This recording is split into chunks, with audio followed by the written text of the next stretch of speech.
ಚೆನ್ನಾಗಿದೆ ಅಂತ. ಹೆಂಗೆ ಸ್ವಾಮಿ ನಾವು ಇನ್ನೂ 1 ತಿಂಗಳು ಡೇಟ್ ಇದೆ ಅಂತ ತಿಳಿಸೋಣ ಅಂತ ಫೋನ್ ಮಾಡಿದೆ. ಅದನ್ನೇ ಯೋಚನೆ ಮಾಡ್ತಿದ್ದೆ, ಡೈವರ್ಸ್ ಸಿಗ್ತೈತಲ್ಲ ಮೇಡಮ್. ಪುಣ್ಯಾತ್ಗಿತ್ತಿ ನೀವು. ನಿಂದನೇ ನನಗೆ ಭಯ ಆಗ್ತಾ ಇರೋದು. ಇರೋ ವಿಷಯವೆಲ್ಲ ನಿಮ್ಮ ಹತ್ರ ಹೇಳಿದರೆ ಕೋರ್ಟಲ್ಲೆಲ್ಲ ಹೇಳಿಬಿಟ್ರೆ ಬಾಯ್ ಬಿಟ್ಬಿಟ್ರೆ. 2 ವರ್ಷ ಆಯಿತು ನಾನು ಲಾಯರ್ಕಿ ಮಾಡತ್ತು, ಒಂದು ಕೇಸು ಊಟ ಹೊಡೆದಿಲ್ಲ. ನನಗೆ ಮಂಗನಾಟ ಆಡ್ತಿದ್ದಾನಲ್ಲ, ಕುಣಿಸ್ತಾ ಇದ್ದಾನೆ. ಹುಡುಗ ಅವನಿಗೆ ಏನು ಗೊತ್ತಾಗಲ್ಲ ಮೇಡಮ್.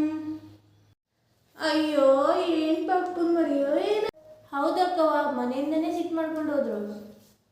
ಹ್ಞೂ ಕಣೆ, ಯಾರ ಮನೆ ಕೋಪನ ನಿನ್ನ ಮೇಲೆ ತೋರಿಸ್ತಿದ್ದಾರೆ. ನೀನು ಅಮ್ಮನ ಮನೆಗೆ ಹೋಗ್ಬಿಡು.